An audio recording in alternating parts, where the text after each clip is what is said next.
Now, there's one thing that people always mention when they're buying an electric car, and that, unfortunately, is how expensive they are.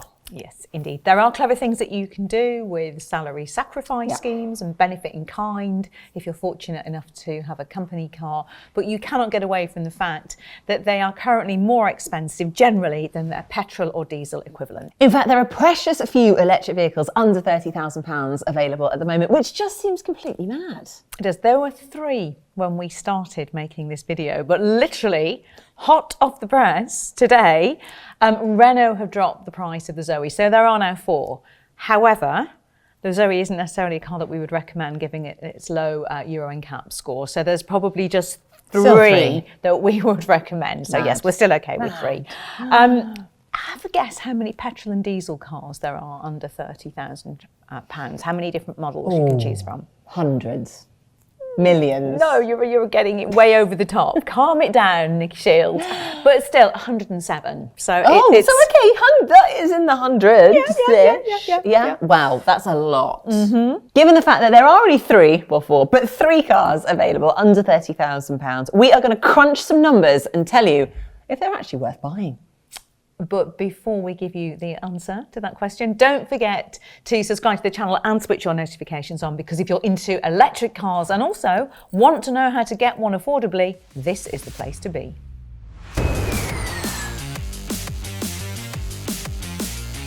Right then, let's get on with it. These are the only 3 cars currently on the UK market that have a list price of under £30,000 that we would recommend. They are the Nissan LEAF, the MG4, and of course the Mini Electric, which, if I'm being honest, are all pretty good cars. But I guess the question is, why are there so few of them? It's inflation, rising costs, the loss of the electric car grant.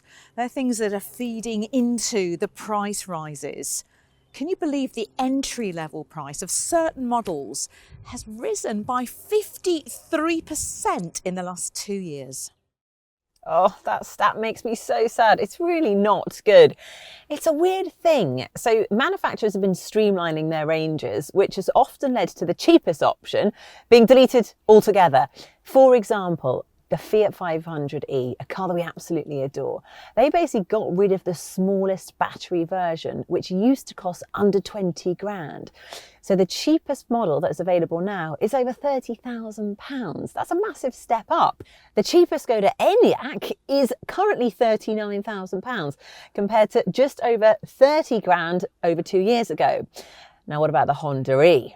That's jumped more than £10,000. It used to be £26,660, and now it's £36,920 for an identical model. It's not ideal, but there is some hope. So let's get back to 3 under 30, and we're kicking off with this one, the Nissan LEAF. Now, like many people, this was the first mainstream electric car that I spent a lot of time in, so I do have quite a soft spot for it. It was so groundbreaking back in the day, and while it's not quite as groundbreaking now in terms of its technology, it still has stood the test of time, and I think that it is a really good, solid, and more importantly, affordable way to get into electric driving. Now, one of the compromises you'll have to make with the LEAF is charging speeds. You only get a slower 6.6 kilowatt AC charger and a 50 kilowatt CHAdeMO DC connection, which means you won't be able to take advantage of those ultra rapid chargers that you can see popping up all over the place at the moment.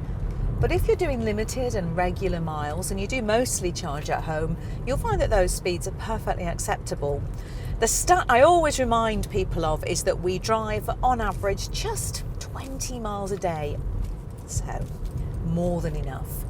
And if getting to grips with those terms like AC and DC and WLTP and kilowatt hours is a bit confusing, then do head over to electrifying.com, where you can find a handy dictionary that explains everything. On the cheapest LEAF, you get 16-inch alloy wheels and an 8-inch touchscreen with CarPlay and Android Auto, loads of standard driver assistance systems and an app. Nissan's e-pedal regenerative braking, which I've always liked, comes as standard, and you also get cruise control. So the more affordable model doesn't have these seats. It has fabric cloth. You get no LED headlights. And as I said, it's got a pretty basic functional feel in here. But it does have loads of room in here and a usable boot. It might not be the prettiest, but it's very practical. And I think the best bit about the Leaf is that it's a known quantity. As I said, it was one of the first of that new generation of electric cars. There are thousands of Leafs out there. You know what you're getting, that it will work well, and that you can rely on it. I haven't driven the Leaf in ages actually, and it doesn't take me long behind the wheel just to, remind myself what I really like about it. It's just such an easy car to drive. It's really comfortable as well. And one thing I do love about Nissans is their e-pedal. There's that piece of technology that when you activate it, gives you maximum brake regeneration. You know that you're getting the most efficiency that you can out of the battery. I think it's really smart, really clever. I also love the fact that you've not got these big banks of screens. The screen is a bit, old-fashioned in some ways, but it does the job, and you've got loads of info actually about the efficiency, which is really useful, which I like. And I also love the fact there are loads of physical buttons, which, yes, I know means I'm showing my age, but it does make everything very easy to use when you're on the move. It's also a proper family car. It's got 4 doors, loads of space in here. Yeah, I mean, it definitely doesn't take me long to, just remind myself of how much there is to recommend about this car and what a good solid choice it is. So what about something less practical, but in my opinion, a heck of a lot cooler? This is the Mini Electric. It's an electrifying.com absolute fave, mainly because it really is the best handling little electric car out there right now. So the Mini Electric in base level 1 trim comes in at £29,000. It's got 4 lovely seats, 2 in the front, 2 in the back. It has a WLTP range of 143 miles and a teeny tiny battery of 28.9 kilowatt usable capacity. Now, compared to some cars, that is positively minute. However, charging speeds, well, actually, they're not going to blow you away either. 49 kilowatt DC charging, although it is capable of 11 kilowatt AC charging. The battery's so small, though, it doesn't really need much more. Now, of course, tiny battery means that the electrified Mini might only have a city-based range, but it's relatively light, 1,440 kilos. So it's quite slimline for an electric car, which means it handles really well. And come on, that's going to be important, right? When it comes to kit, you also get what you pay for, quite literally. The level 1 trim is a bit light on kit. It gets 16-inch alloys and LED headlights and taillights, and you get air conditioning and cruise control, and an 8.8-inch display that handles Apple CarPlay and Android Auto. However, if you want heated seats, a reversing camera, or parking sensors, part fake leather upholstery, or the full suite of driver assistance systems, well, you're going to have to upgrade to the 2, which costs £31,000. So you can have it in silver, white or black only, although as always with Mini, there are a few little ways to make it your own, but that will inevitably put up the price. So if I didn't have 2 kids, pushchairs, all the crap, and it was me just living in London, nipping around town, then I would 100% see myself driving this. I absolutely love it. It's just the fact that it's got a tiny boot space that would hold me back. So what about the MG4? Because I think this is where it gets interesting. Yeah, because at £26,995, the standard range MG4 is actually the cheapest, probably useful, pure electric car you can buy right now, today.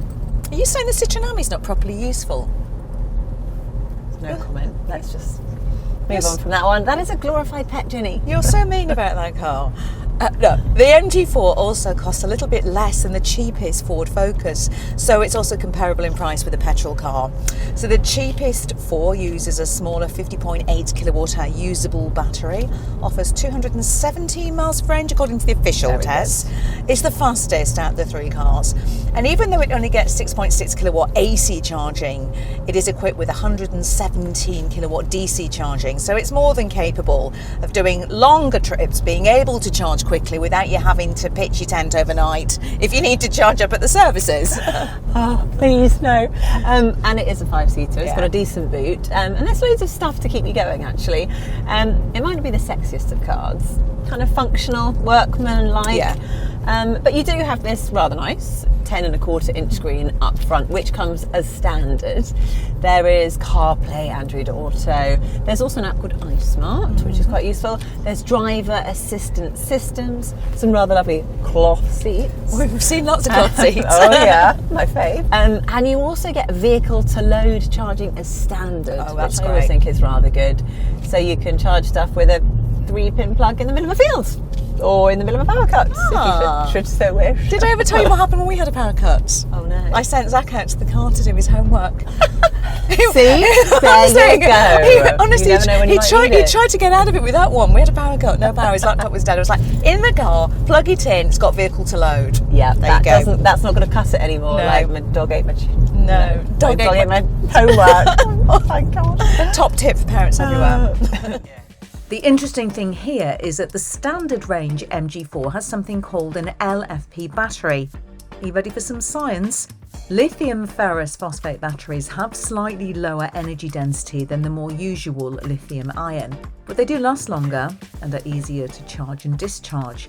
They're also cheaper and don't use cobalt, which is quite a contentious commodity.